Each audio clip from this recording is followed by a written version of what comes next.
Halo teman-temanku semuanya, apa kabar? Semoga sehat-sehat ya. Ketemu lagi dengan Buat Makan TV dengan saya, teman-teman. Jadi hari-hari ini mendekati pertandingan timnas Indonesia. Pertama kali ketemu Tanzania, ya nggak gampang ketemu Tanzania karena Tanzania itu rankingnya di atas kita juga, prestasinya juga bagus. Tapi ini friendly ya, friendly match. Saya mau beberapa sorotan berita nih, teman-teman. Pertama ada yang cedera di saat latihan perdana kemarin, Yan Cesauri cedera ya, itu nggak tahu nanti imbasnya bisa main atau enggak. Terus Nathan juga nggak terlalu ini, agak-agak cedera dikit ya kemarin, tapi nggak tahu nanti hasil akhirnya gimana dokter. Saya akan menyoroti yang lain lagi teman-teman tentang beberapa pemain, minimal ada 4 pemain yang karena tindakan indisipliner oleh Sintayong atau tindakan indisipliner oleh pemain dan kena sanksi oleh Sintayong. Kita nggak usah sebutkan namanya ya, ada 4 yang sudah kena, udah ada 3 yang kena ya teman-teman. Nah, di sini saya akan nyoroti tentang pemain Elkan Bagot yang nggak dipanggil oleh Sintayong ya. Setelah saya baca-baca, Sintayong itu sangat disiplin sekali dan nggak ada toleransi. Mau dia hebat, mau dia ini, mau dia itu, Sintayong nggak mau pusing dengan indisiplin. Ya, kalau teman-teman mau buka file, buka saja. Itu ada 3 pemain yang dihukum Sintayong dan nggak pernah dipanggil lagi ke timnas Indonesia karena tindakan indisipliner. Pemain tidak disiplin, itu artinya diberikan sanksi oleh Sintayong dan tidak dipanggil lagi ke timnas. Nah sekarang ada pemain yang prospeknya bagus, berkualitas di timnas Indonesia yaitu Elkan Bagot, yang menurut berita-berita, isu-isu berita itu dia tidak hadir di saat Indonesia butuh, yaitu melawan Guinea. Padahal saat itu waktunya Elkan Bagot sudah senggang.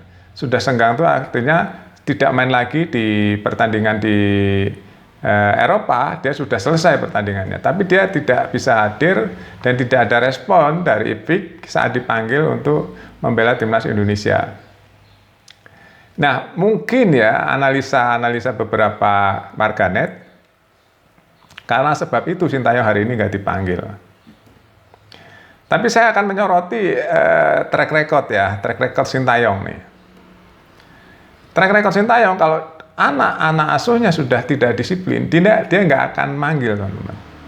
Kecuali memang sudah menunjukkan perbaikan atau Sintayong tidak ada pemain lagi yang lain ya. Sintayong sifatnya saklek gitu, teman-teman.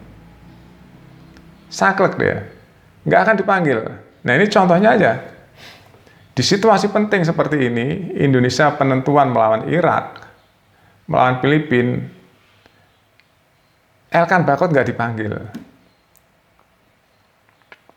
Coba bayang aja. Padahal Elkan Bagot salah satu pemain yang berkualitas. Itu artinya apa? Sintayong nggak peduli. Dia mau hebat, dia mau bintang, dia mau apa. Kalau nggak disiplin, dia nggak peduli dan dia nggak akan manggil. Itu Sintayong, teman-teman. Karakternya seperti itu.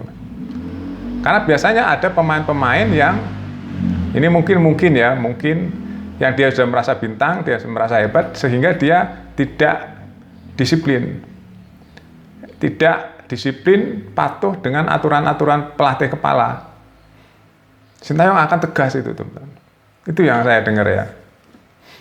Nah, dengan kenyataan hari ini, Elkan Bagot nggak dipanggil oleh Sintayong. Nah ini jadi kita bisa menerka-nerka ya. Kenapa? Kok bisa begini? Dengan Elkan Bagot mainnya bagus. Ternyata setelah saya urut-urut cara-cara Sintayong melatih, cara-cara Sintayong merespon pemain yang nggak disiplin, merespon pemain yang nggak responsif, ternyata dengan cara tidak memanggilnya. Itu kemarahan Sintayong seperti itu. Nah, ada beberapa teman-teman bisa cek cerita-ceritanya, ya banyak itu kisah-kisah bahwa Sintayong kalau marah dia nggak akan manggil. Ya, ada minimal 3 pemain timnas yang sampai hari ini nggak dipanggil lagi oleh Sintayong karena dulu pernah melanggar kedisiplinan atau tidak disiplin.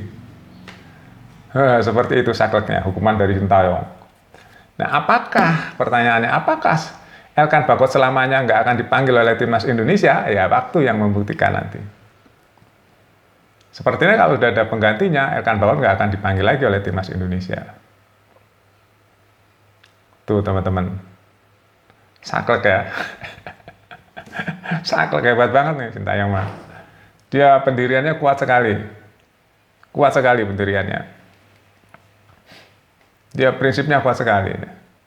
Makanya kalau memang seperti ini berarti ada tanda-tanda Elkan Bagot nggak akan pernah lagi dipanggil oleh timnas Indonesia.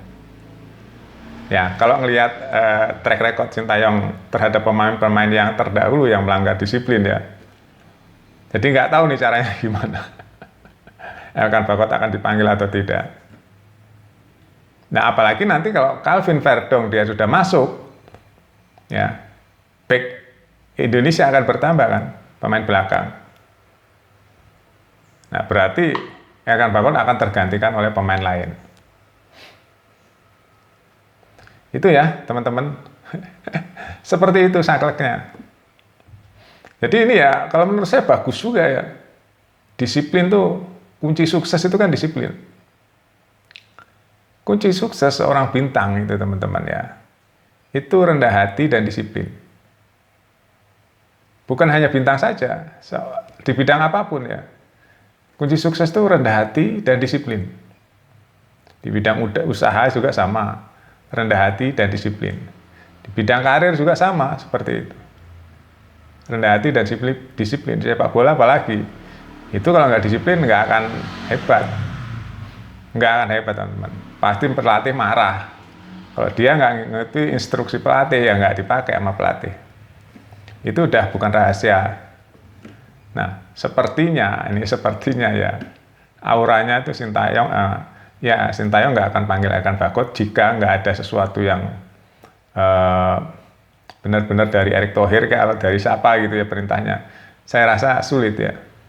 Mungkin Sintayong udah marah sekali, di saat dibutuhkan dia nggak mau atau nggak bisa.